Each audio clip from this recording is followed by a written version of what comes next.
England ও পাকিস্তানের পর এবার শুভমান গিলের টিম ইন্ডিয়াকেও টপকে গেল বাংলাদেশ। সিলেট টেস্ট জয়ের সাথে সাথে আইসিসি থেকে এলো বিরাট সুখবর। ওয়ার্ল্ড টেস্ট চ্যাম্পিয়নশিপের পয়েন্ট টেবিলে বেশ বড়সড় লাভ দিল লাল সবুজেরা।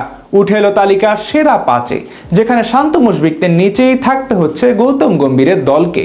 সিলেট টেস্ট জয়ের পর টেস্ট চ্যাম্পিয়নশিপের পয়েন্ট টেবিলে তবে কি পরিবর্তন এলো এবং বাংলাদেশের বর্তমান অবস্থান নেবে কোথায়, সেটাই জানবো এই প্রতিবেদনে। বিশ্বের সব বাঘা বাঘা দলকে পেছনে ফেলে বাংলাদেশ এখন সবার সেরা। যেই দেশে জন্ম হয়েছিল ক্রিকেটের, সেই দেশটাকে পর্যন্ত ছেড়ে কথা বলেনি টাইগাররা।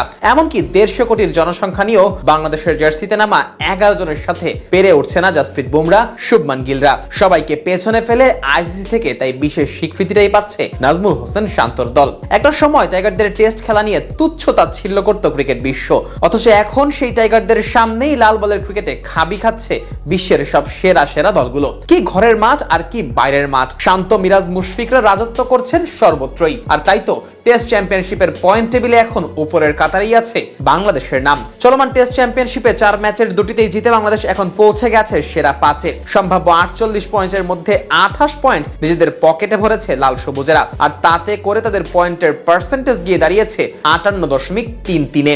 ফলে ওয়েস্ট ইন্ডিজ, পাকিস্তান ও ইংল্যান্ডকে আগেই টপকানো টাইগাররা এবার টপকে গেছে টিম ইন্ডিয়াকেও, যেখানে টেস্ট চ্যাম্পিয়নশিপের চলতি এই আসরে 9 ম্যাচ শেষে বরাদ্দ পয়েন্টের 48.15%ই নিতে পেরেছে শুভমান গিলের দল। সেখানে শতাংশের হিসেবে বাংলাদেশ ভারতের থেকে আরো 10 পয়েন্টেরও বেশি পেয়েছে। পাকিস্তান সিরিজ শুরুর আগে টেস্ট চ্যাম্পিয়নশিপের এবারের আসরে কোনো জয়ের মুখ দেখেনি বাংলাদেশ। তবে ঘরের মাঠে পাকিস্তানকে নাকানি চুবানি খাইয়ে বাংলা ওয়াশ করায় এই পয়েন্ট টেবিলে বিশাল লাভ দিয়েছে নাজমুল হোসেন শান্তর দল। তালিকার 8 নাম্বার থেকে সিরিজ শুরু করা টাইগাররা এখন উঠে গেছে 5 নাম্বারে।